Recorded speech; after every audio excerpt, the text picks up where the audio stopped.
If you have your attention, please, let me introduce the speaker for the day. The speaker is Harold Cosley from Every Point, another old folks home. Yeah. He's a longtime resident of Richmond since the 4th grade. He's a Hokie. He's also went on from there to get a graduate degree from the University of Texas.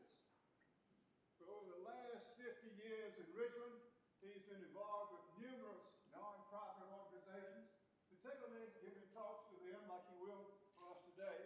He's the retired vice president of the engineering for the Carpenter Center. He's a long-time, over 50-year member of the Lakeside Methodist Church. He's been a lay leader there since 1975. He's not going to talk to us about just Methodism today. He's going to talk to us about the similarities among, I'm not sure about all 9 or whatever those, but some of the similarities of world religions. So we're pleased to have you with us. Thank you. Well, thank you. Thank you.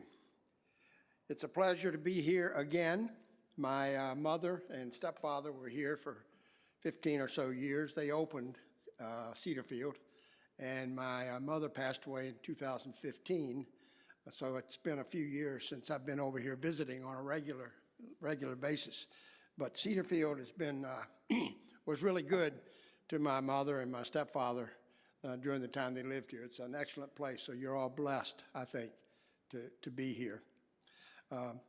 So first, as you heard in the introduction, I'm not a theological scholar. I didn't study theology. I'm a retired engineer. And the only peer-reviewed research that I have is my thesis on lateral and local buckling of steel continuous beams. And if any of you have any questions about that, we can talk about it later.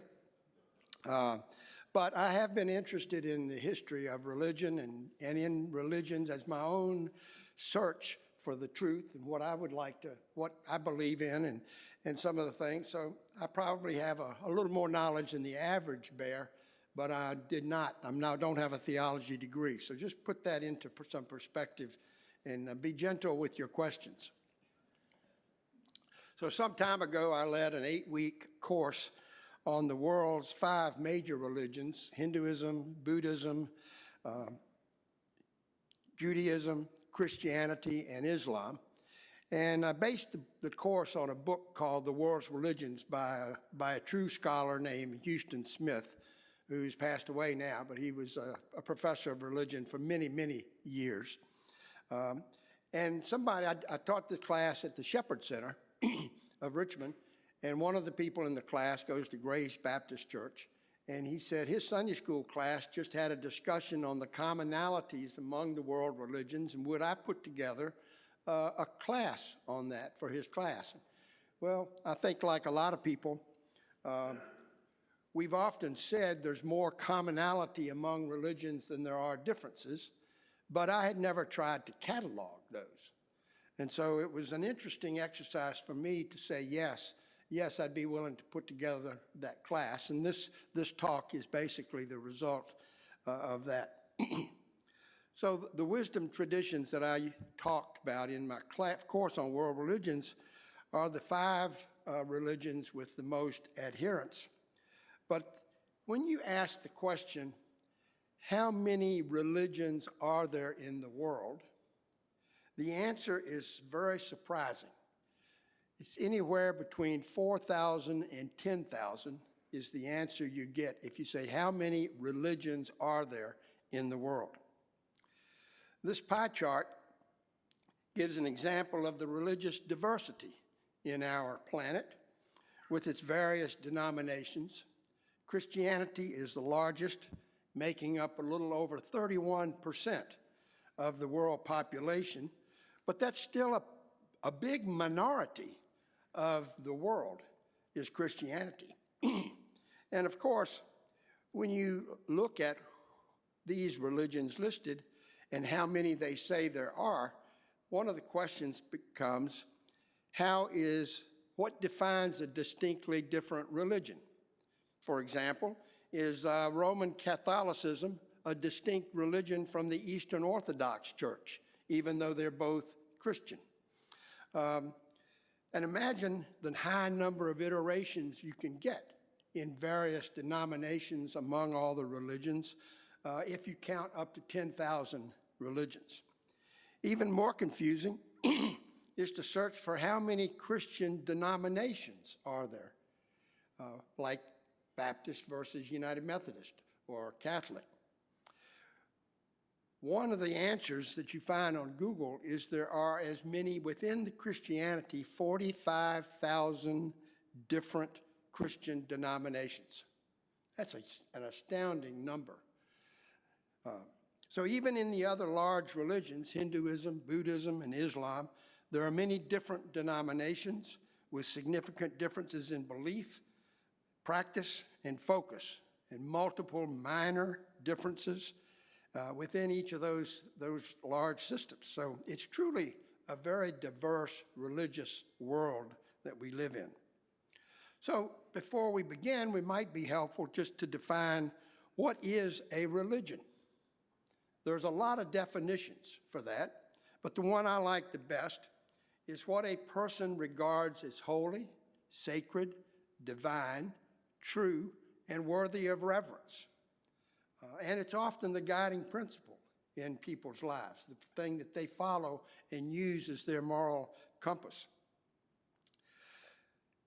Sometimes, and usually it's like-minded individuals that come together to practice a particular religion. I happen to belong to the United Methodist Church, but even in my United Methodist Sunday school classes, there's a lot of diversity of opinion, as you may well know in your own discussions about religion and what do you think is true.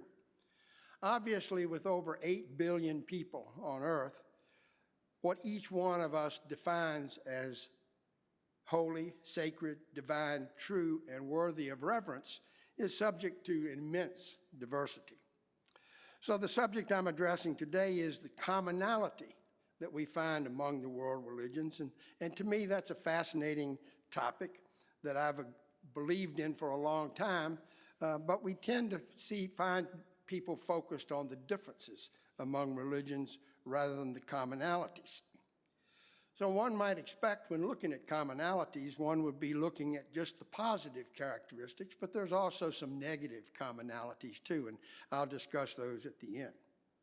So depending on one's imagination, one could probably come up with 50 or so different commonalities, depending on how you want to list them.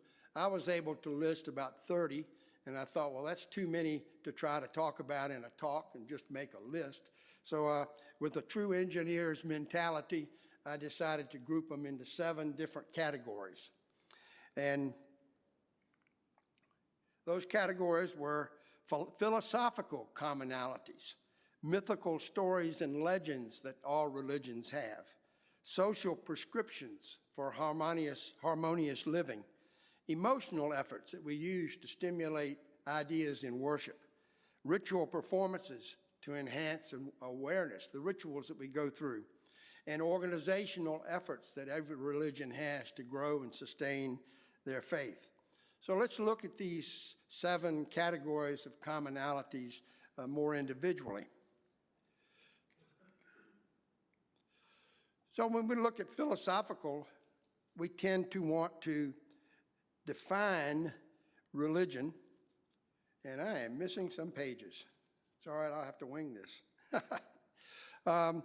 We tend to look at, every religion is basically a philosophy, has some philosophical background. Once you get into the spirituality, then people want to start, well, what does that really mean?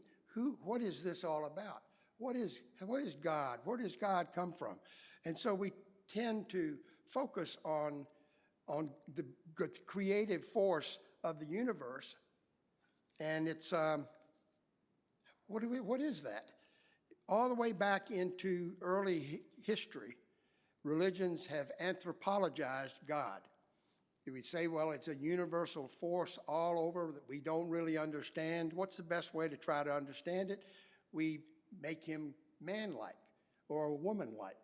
And all religions have this commonality that they have made their creative force into some kind of individual that one can talk about to make it a lot easier. this is strange. So I'm missing a whole page. Sorry about that. So we have this philosophical thought. So what is the ultimate principle that sustains us? We have these different principles that are given different names in different religions. These are just a few of the names we call God in the various religions. God, Holy Spirit, Brahman, Allah, Christ, Great Spirit, Jehovah. All of those are names that are given. But what is that really, what are we defining there? One of the generic definitions I think that I like of God is the overall creative force that sustains the universe in some capacity we don't fully understand, but we can at some level experience. And that's one of the keys to all of the religions. They commonly talk about experiencing the presence of God, or the presence of Brahman, or the presence of Allah. Whatever these different names are, it's kind of a generic definition that I've tried to explain here, that all the religions look to some creative force that they believe in that sustains the universe, but we don't fully understand it. And so we start to talk about it in terms we can understand. And that's what we mean by anthropologize that force into some image we can relate. For example, in the book of Genesis describes God walking in the Garden of Eden, and calling out for Adam to tell him where he is. Well, we can easily relate to that, but it doesn't define the God that most of us believe. Most of us don't believe in a God that would walk around and not know where Adam was. So why would he ask that question? So those are things we are telling a story about this creator that we want to talk about and try to understand. So the Genesis story isn't written to give a definitive expression of definition of God. It's written to give us a way of approaching an understanding of how we should live. All of the three Abrahamic religions, Judaism, Christianity, Islam, and actually the fourth is Baha'i, describe God as monotheistic, one God. Hinduism is often described as polytheistic. As an example, this is an example of the Hindu manifestations of God. Look, they all go to the one, Brahman, just like we look at our God. And they divide Brahman into a trinity, which is, we certainly are familiar with the term Trinity in Christianity. Their trinity is Sat, Tat, and Naum. Sat is the absolute creative force beyond our understanding that sustains everything. Tat is our individual awareness of God or Brahman. What we think of as God is love. All these are not physical awareness, but our awareness of God in non-physical terms like thought, reverence, compassion, intelligence, ways we describe God or Brahman or one of these other names that are all fairly common to every religion. The common statement, God is love, is an example of what the Hindus think of as tat, an awareness of something about God that's non-physical. Aum is the outward manifestation of God in the physical world, in creation. So all we see, the beauty of nature, etc., those things are what they would call the Aum, or the third part of the Trinity of Brahman. Probably few of us would disagree that that's one way to describe the various manifestations of God. Then in Hinduism, there's another level of Trinity and three gods that particularly portray how God operates in the world. And that's Vishnu, the preserver, Brahma, the creator, and Shiva, the change, what roles change. And then in that, they also view each individual as the Atman, the individual self, what we in the West often call the superconscious. So, defining them in the basic level, even Hinduism is monotheistic in that they see that one God, overarching God, Brahman, but they worship many manifestations of that we now think of them as polytheistic. So in defining them as being monotheistic seems far-fetched when they look to that one God. Muslims clearly define Christianity as polytheistic. Now, we think we are one of the monotheistic religions, but they believe that because we have the Trinity and we worship the Father, we worship the Son, and we worship the Holy Ghost, that means we're polytheistic, that we have three gods that we worship. We define that differently, but they see that as polytheistic. And on top of that, then they look at Roman Catholicism and they say, well, gosh, they worship Mary, which, of course, Catholics say they don't worship Mary, they venerate Mary and the saints. But to the common outsider, that may look like they're worshiping, and so we can easily see why someone would misunderstand Christianity and say it's polytheistic. Then there's also the so-called non-theistic religions.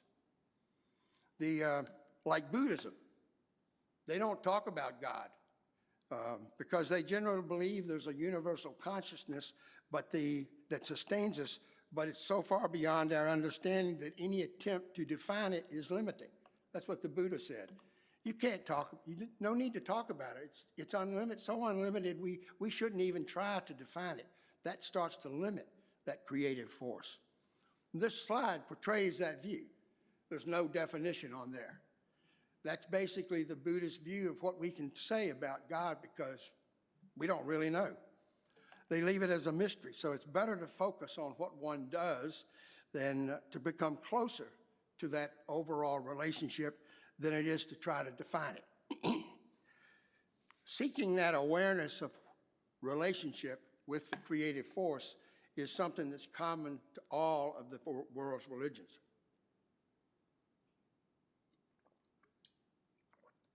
We may call that finding our oneness with God, and the Buddhists may call that finding nirvana.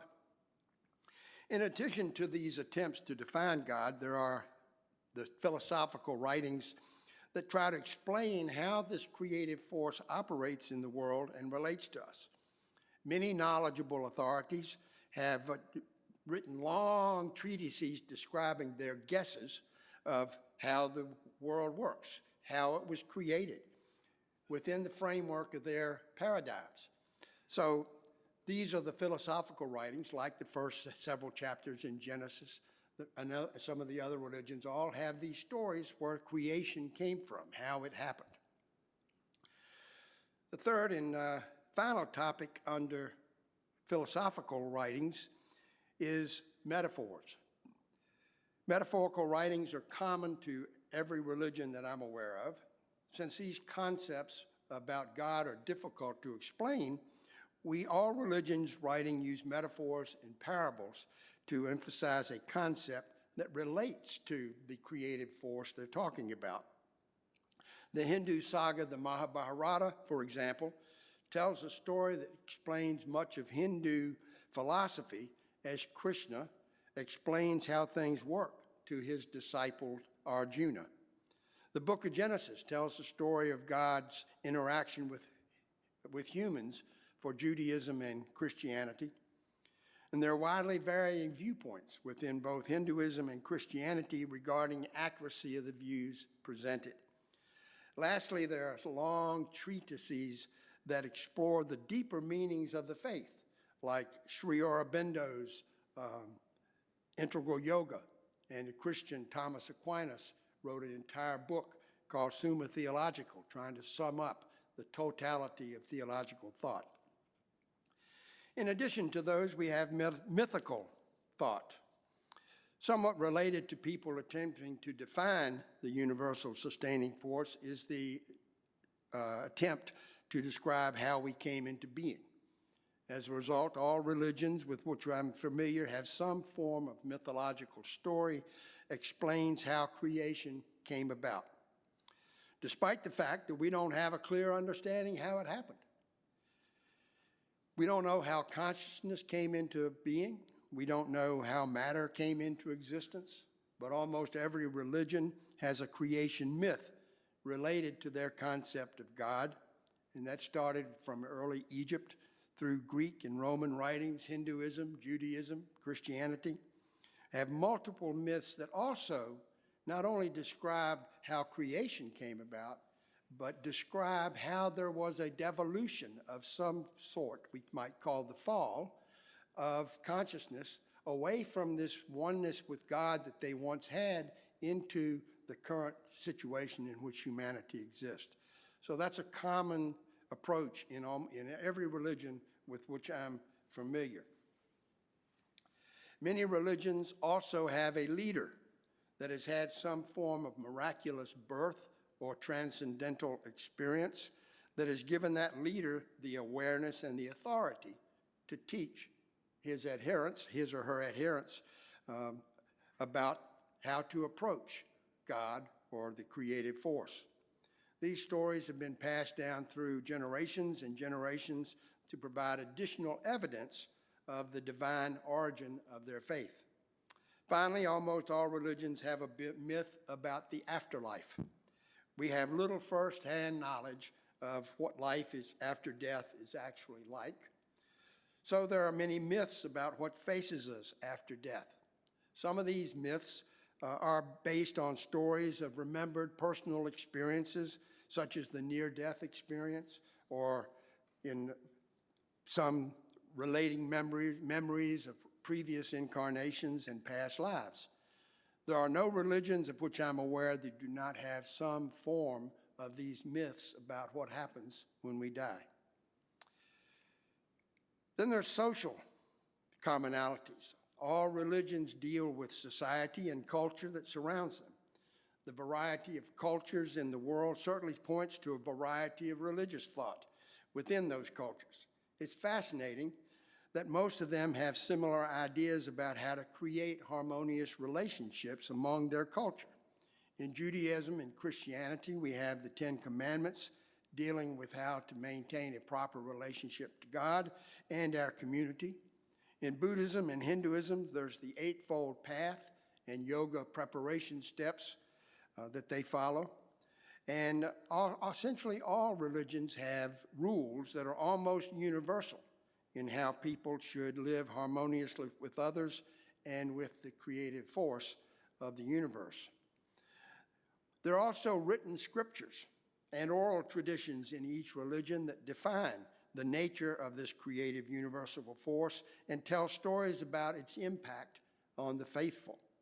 We Christians have the Old and New Testaments, Jews the Torah, histories, and the prophets. Muslims have the Quran. Hindus look to the Bhagavad Gita and Upanishads, and the Buddhists read the writings of those who learned from the Buddha. These are all scriptures they hold in very high regard. And there are many more scriptures held sacred in all of the religions.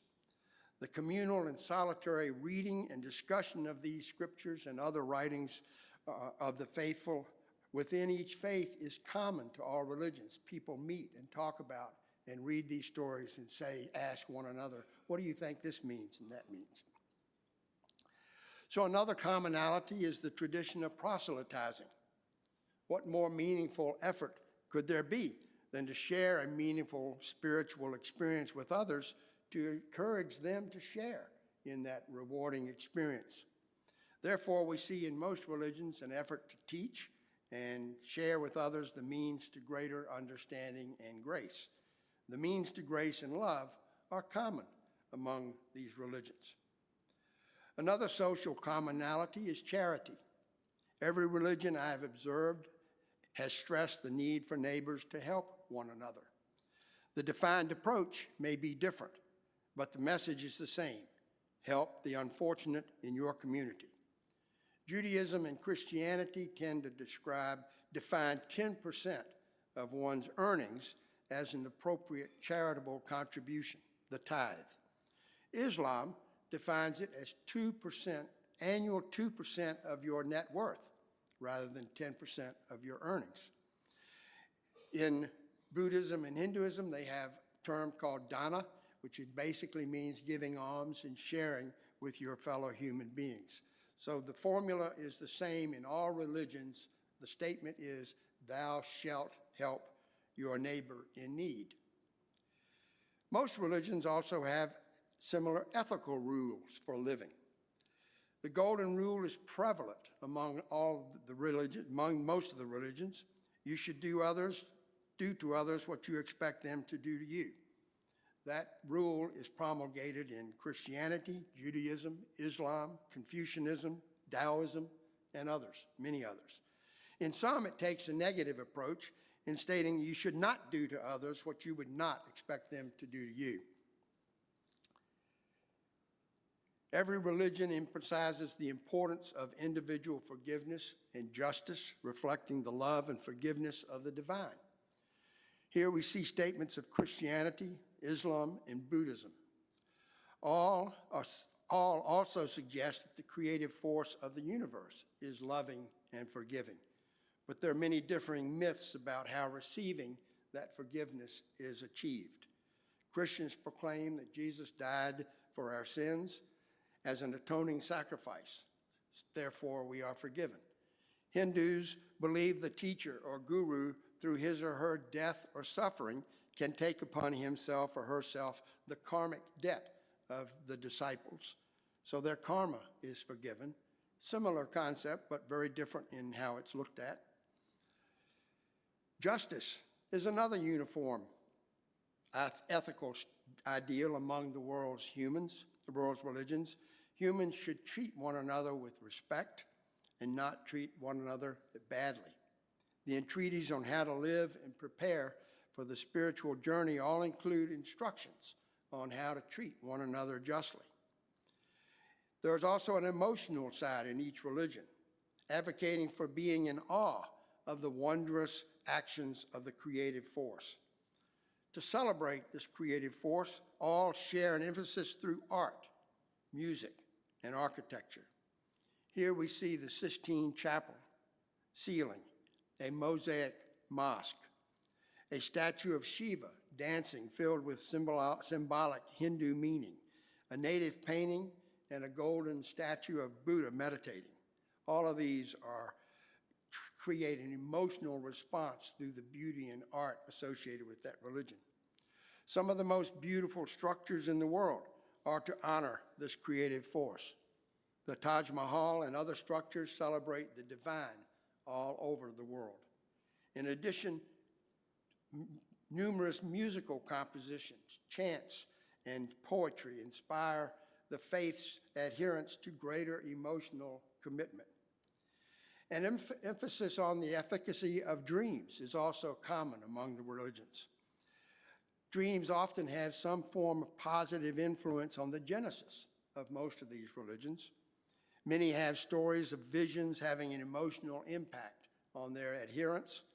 Almost all have some form of ritual to enhance the opportunity of having an emotional experience that transcends one's conscious awareness. Deep prayer and meditation are advocated among all religions as the prescription for a greater awareness of the creative force. Rituals. All religions have developed rituals that have an emphasis on worshiping in a manner that leads to a greater understanding of the faith and celebrates meaningful historical traditions. Some of these rituals are designed to bring a sense of community to the followers as they come together to worship in a unifying way. Holy Communion, baptism, dancing, and chanting are just a few of the examples of rituals that enhance one's faith journey. Other rituals emphasize an approach to individual awareness within the heart and mind of the believer. There are instructions among almost all religions on how one should pray and how one should focus on the higher consciousness within. These rituals may include chanting, reciting mantras, reciting meaningful statements of faith, creeds, and singing songs that celebrate the traditions and meaning of faith. There's also a common emphasis on gathering at sacred spaces. Most of the spaces have significant historical meaning to the genesis of the faith that are visited in pilgrimages and are held in awe. Other sacred spaces are created as places of worship, imbued with the important symbols of the faith's tenets and images of individuals who represent the ideals of the faith by the way that they led their life. Organizational commonalities. There's a common emphasis on gathering.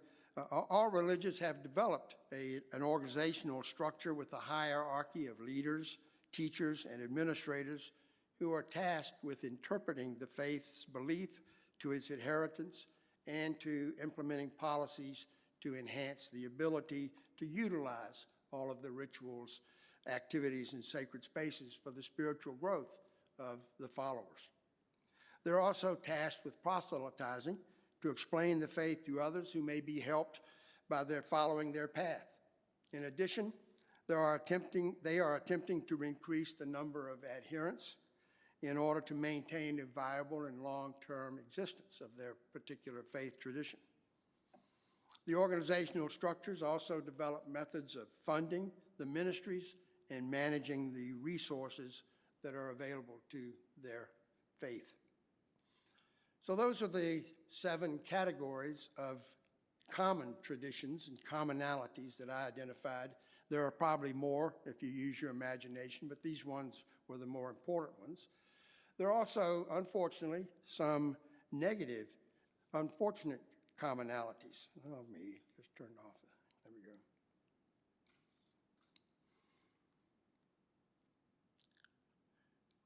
All religions share a commonality that they have things that have occurred that do not live up to the ideals they espouse. That's an unfortunate commonality that appears to be a commonality of humankind overall. The view that my way of thinking is the only correct way is common among every religion and has caused abusive violence in ways that generally violate the very principles that that religion espouses. Every religion has radical extremists that have led some of its adherents to harm others, even those within the same religion, that violate the principles of that religion itself.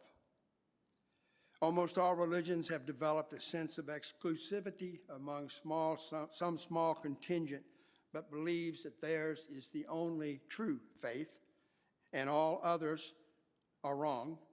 And that viewpoint has led to some disastrous consequences throughout world history.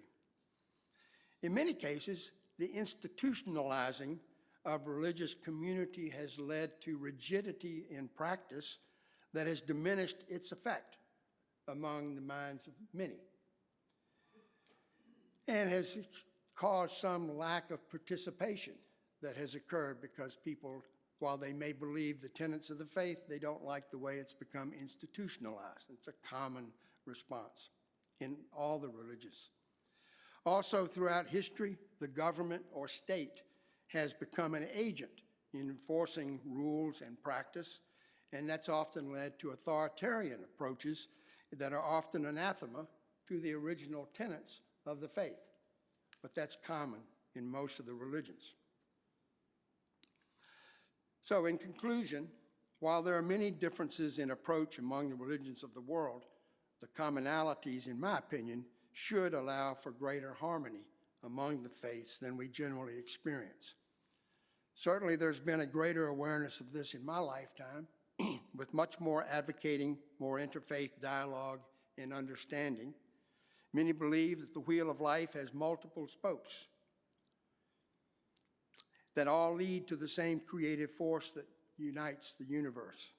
However, there are still many that accentuate and focus on the differences. That leads to less understanding and the propensity for greater conflict. Who is right and who is wrong?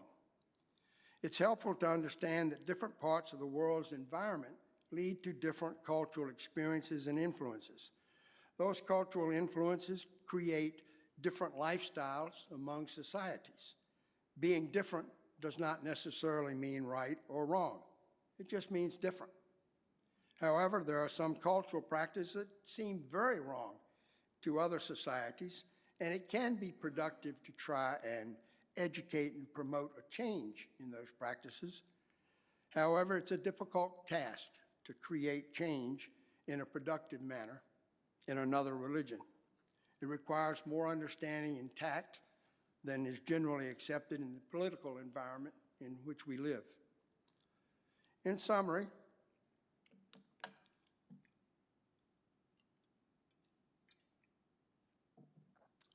imagine, if you will, just imagine for a minute, that the religious prayers that people say generate an energy field, like what you see in this slide, that reaches out from the people praying to the creative force to whom they are praying. This past weekend, if one could observe these energy fields of prayer as light beams, one would have seen millions of Christians praying during Sunday worship services around the world, from small huts in Africa to chapels in South America, huge cathedrals in Europe, and in thousands of churches in the United States. Millions of people praying in Sunday worship, as well as all their individual prayer times. The synagogues in many nations were filled with hundreds of thousands of Jews praying during their worship on Saturday, their Sabbath. Millions of Muslims, 5 times every day, were kneeling while facing Mecca from mosques, homes, and places of work, expressing prayers to Allah, the name they use for God, this creative force. Millions of Hindus and Buddhists were worshiping many manifestations of Brahman, meditating in temples and in their home altars while praying during myriad worship traditions. Just imagine being able to see this prayer energy emanating from earth towards an invisible but devoutly believed in divine being, like in this picture. These millions of believers acknowledge the existence and power of some transcendent higher being called by different names within different faith traditions, and each of these different faiths has a wisdom tradition strongly believed by all of its adherents. I believe we each should accept the faith journey that most resonates with us, and we should live that journey and share that journey enthusiastically with others.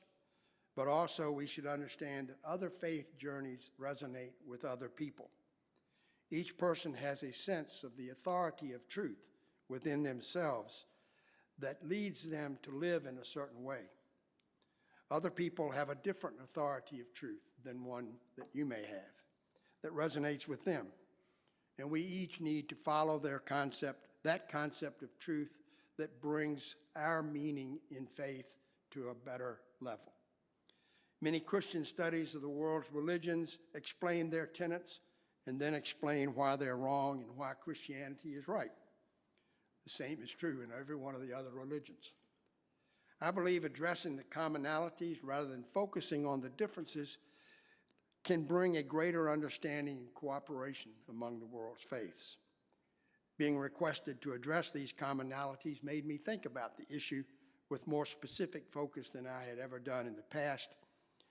It was easy for me to speak in generalities, but I had never really tried to document them in a rational list.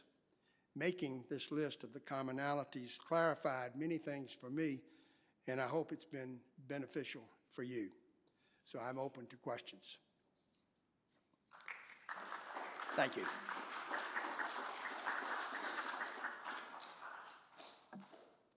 Any questions about what he just said or the shepherd's son? Yes, sir, John. One of your slides showed the term Great Spirit. Made me think about the indigenous people, Native Americans. Do scholars look at their beliefs as a religion? Yes, yes. There's a chapter in Houston Smith's book about indigenous religions, and they have these, as if you're familiar with the indigenous practices here in this country, they had their rituals, they had their dances, they had their ways of trying to come to a greater understanding of their term for the universal force was called the Great Spirit in many places, and they had different terms for that. But yes, that was they are considered a world religion in many studies. So you see artificial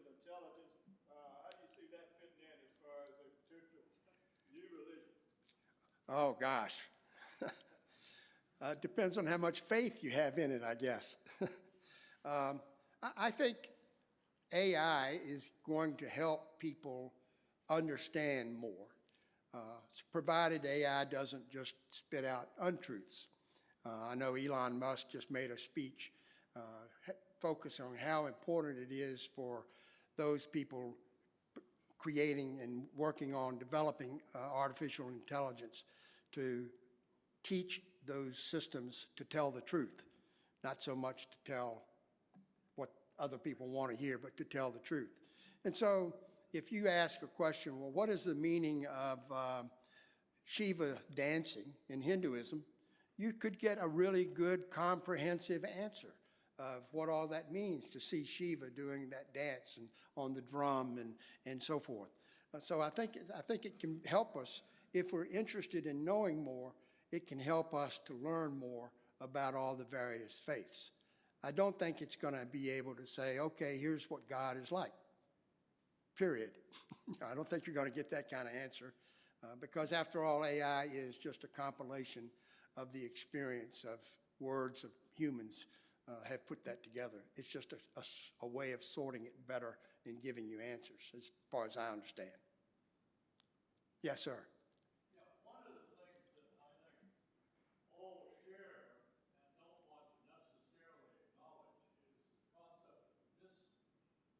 Of mystery? Mystery. Yes. Mystery.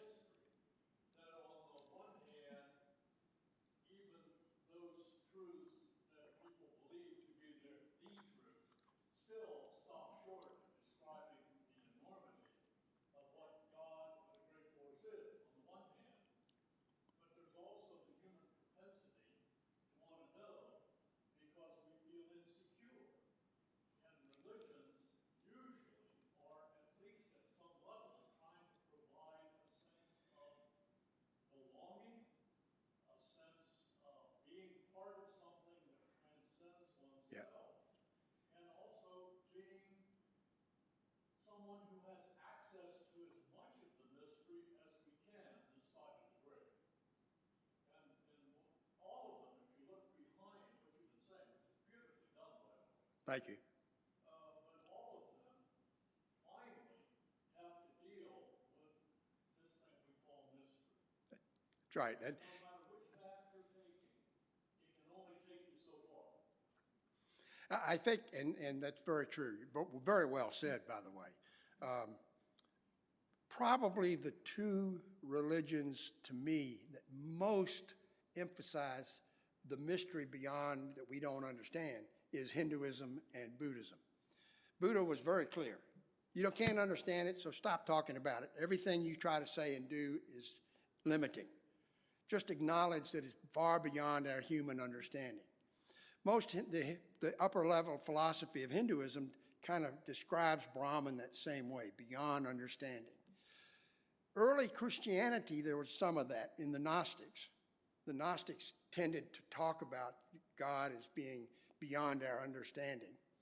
But when you look at the reality of people worshiping, this is the way God is. This is the way the Great Spirit, all of these start to define rules that help us some ways, but deny the mystery. I think that's what you're saying. Yeah. And the mystery is beautiful, but it's also helpful to have certain things that make us feel comfortable in our daily life and the way we're operating. Beyond you thinking that there's commonalities, are you suggesting that you think us to understand the mystery, one, we need to get away from saying my way is the other way, and secondly, which is your theme, I suspect, but secondly, perhaps that we need to back in the 60s and 70s, ecumenicalism was the thing. That seems to be something that's gone by the wayside. I think certainly in my lifetime, ecumenicalism became more popular. The term, I think, has not been utilized as much, but I think the concept of trying to get along with other religions is higher today than it was 100 years ago, and I'm happy for that. I think it's very helpful to understand that another person is on a spiritual journey of their own faith that's maybe different from mine, but it's still going in the right direction. Yes, sir. Can atheism be looked at as some sort of religion?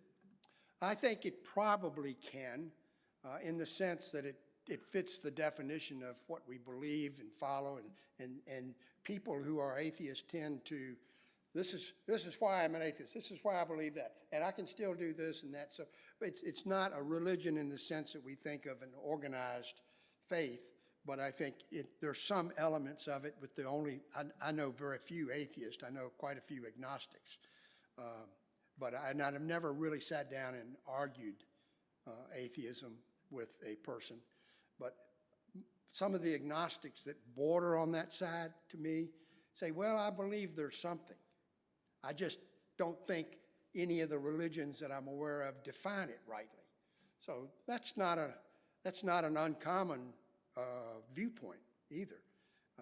People say, I don't like this. I don't think this is the way God really is.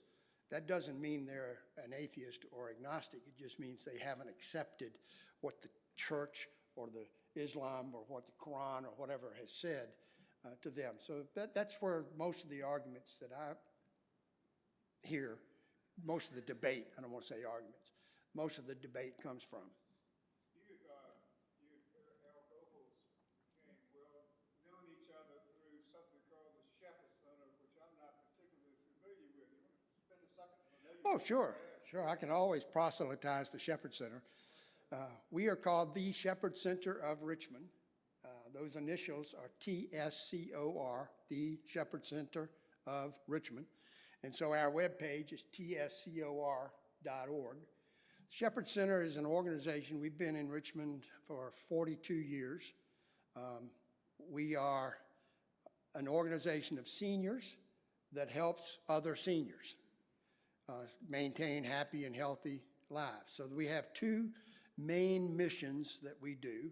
The one in which I got involved with earliest was called our Client Services Program, where we drive people to medical appointments, doctor's appointments, groceries, that sort of thing, that can't drive anymore. So somebody that can't drive anymore can call the Shepherd Center and say, I've got a doctor's appointment at 10 o'clock next Tuesday. Can somebody pick me up and take me? And then if, say, I accept that appointment, then I would go and pick up, let's say I pick up Fred and take him to the doctor's office. I wait in the waiting room while he's going through his doctor's appointment, and then I take him home. It takes an average about 3 hours. By the time I leave home, come pick up somebody, wait for them and take them home. It's about 3 hours. I usually do about one a week or two a month of calls. The thing that attracted me is that it was a volunteer job of helping people, but didn't have a schedule.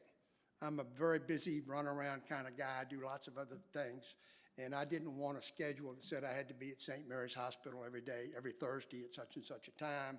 So Shepherd Center, if you want to be a driver for the Shepherd Center, you get a list of drives for the following week.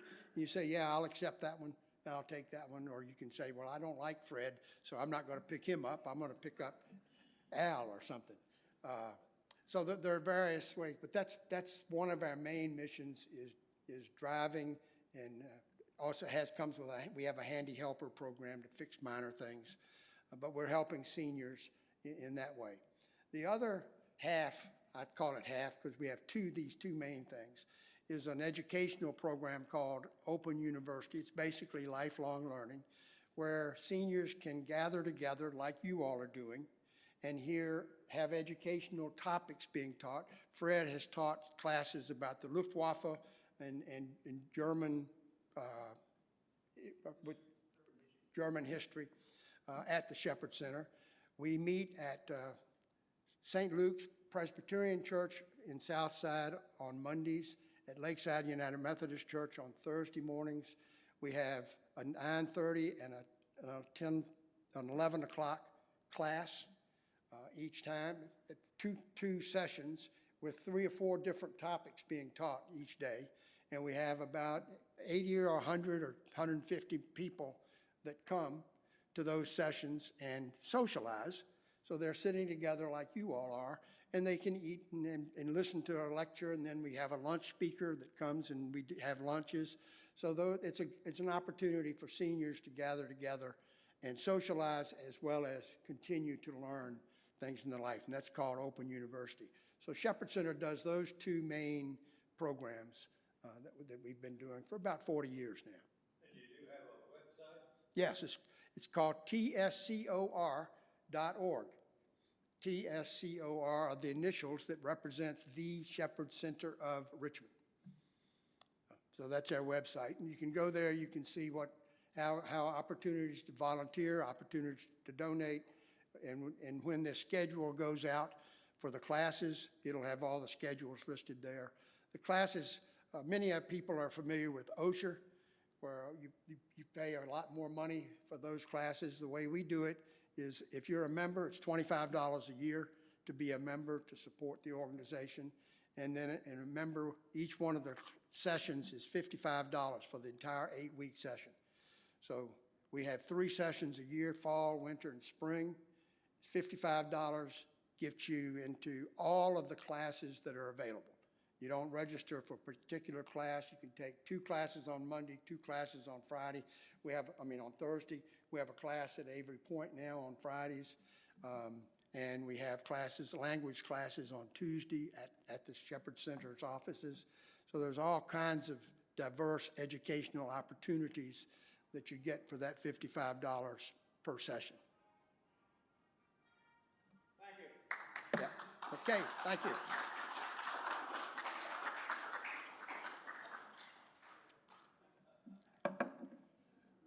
Nice march music there.